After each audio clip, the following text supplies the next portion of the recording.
In this video, I'm going to show you how to photograph Christmas lights with the Sony ZV-1 and how you can avoid a huge mistake that actually destroyed this entire video. My name is Vic Barry, and for techniques, tips and thoughts on all things video, please hit subscribe, especially if you find this video useful. The Sony ZV-1 might have a small sensor compared to its bigger brothers and sisters. However, it's still more than capable of taking decent low light photos, especially of something like Christmas lights. First step is that you do actually need to use a tripod for these types of shots. If you don't have a tripod, you can rest it on a bag or maybe the ground. But look, even a cheap old tripod direct from Amazon will work well here. Everybody works different, but for me, I like to kind of frame the shot first and then start dialing in the settings.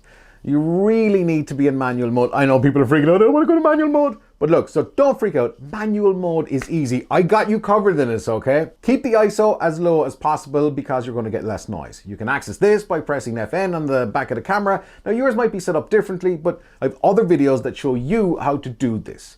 Keeping the ISO as low as possible will ensure the finished photo won't be full of noise and grain and all over the place. The aperture should be set to 1.8 as a starting point, but if it's a relatively well lit scene, then increase the aperture to darken the image, say like, I don't know, 7.1 or whatever suits what you're shooting. Now this is where practice makes perfect, and it does help to eyeball it on the screen. This isn't the science I'm giving you. Now next is probably the most important thing, and that's the exposure time.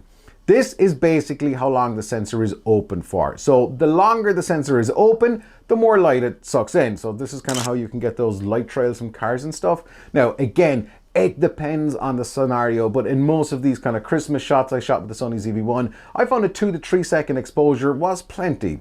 Just push down and use the wheel to change the exposure until you get the 1 or 2 seconds. There's one more setting you need to make before I get to the most important one. So make sure you're shooting raw. This will get the absolute most out of the camera. Now, before you press the shutter, this is the most important step. Even if you messed everything else up, this will absolutely destroy your shot if you don't change the drive mode. You need to set a countdown or a selfie timer, so when you press the actual shutter, the camera counts down and then takes the shot. Now I'll tell you why that is in a second, but you're going to find this by pressing FN. So if you just press the shutter, right, there's going to be some vibration when you push down and take your hand off, and the photograph then can turn out to be shaky, blurry, or completely destroyed. Keep in mind you're keeping the sensor open for a couple of seconds. So once you've taken your Christmas light photos, then what? Are they good enough straight out of camera? Or do they need to be edited?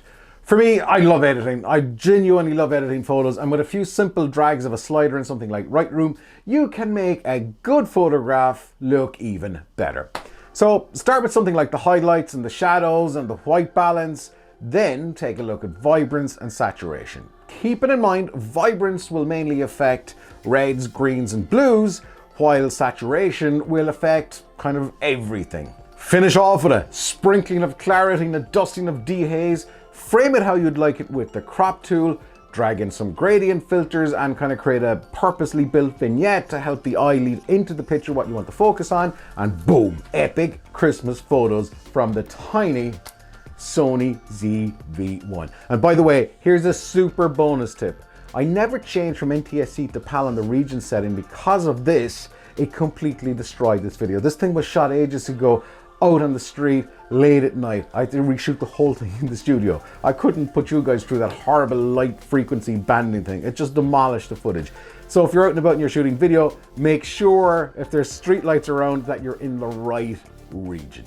Now, speaking of things that are on the right region, there's a video up here that will really make you a power user of the Sony ZV-1. I'll see you in the next video, and until then, don't stop fighting for yourself.